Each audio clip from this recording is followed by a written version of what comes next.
ይኑር አይኑር አላውቅም፣ ግን ያው የአይሁዶች ተግባር ነው። ሁለት እጅን ወገብ ላይ አንዳንዴ መንገድ ላይ ስትቆሙ ኮራ ዘና ለማለት ሁለት እጁን እንዲሚያቆም ሰው አለ አይደል? ገብቷቸዋል አፈጻጸሙ። ሰላት ላይ ሆኖ እንዲህ ብሎ መቆም ማለት ነው።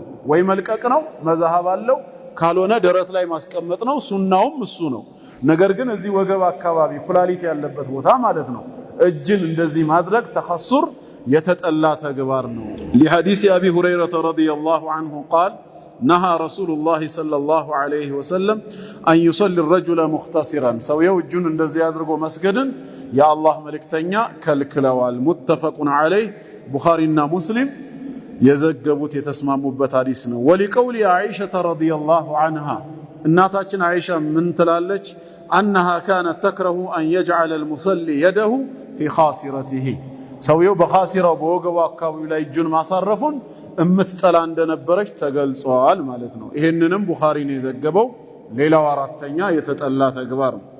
አምስተኛ አልኢቅዓኡል መዝሙም የተወቀሰ ወይም የተወገዘ የሆነ አቀማመጥ። ምን አይነት አቀማመጥ ነው ከተባለ لحديث عائشة رضي الله عنها عن النبي صلى الله عليه وسلم እናታችን አይሻ ባስተላለፈችው ሐዲስ ረሱል አለይሂ ሰላቱ ወሰላም ወካነ የንሃ በርግጥም የአላህ መልእክተኛ ይከለክሉ ነበር አን ዐቀበት ሸይጣን ከሸይጣን አቀማመጥ አለ። ይህም ሰሂህ ሙስሊም ላይ የተቀመጠ ነው።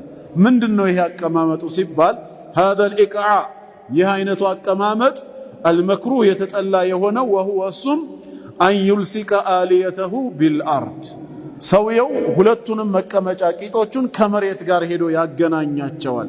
ወየንሲቡ ሳቀይህ ሁለቱንም የእጅ እንትኖች ከስር ያሉት የእንትኖቹን ያቆማቸዋል። ስለዚህ ሁለት እግሮቹ ይቆሙና በመሃል ሄዶ ምን ይሆናል? በቂጡ በመቀመጫው መሬቱን ይነካዋል። እንዲህ አይነት አቀማመጥ የተጠላ ነው።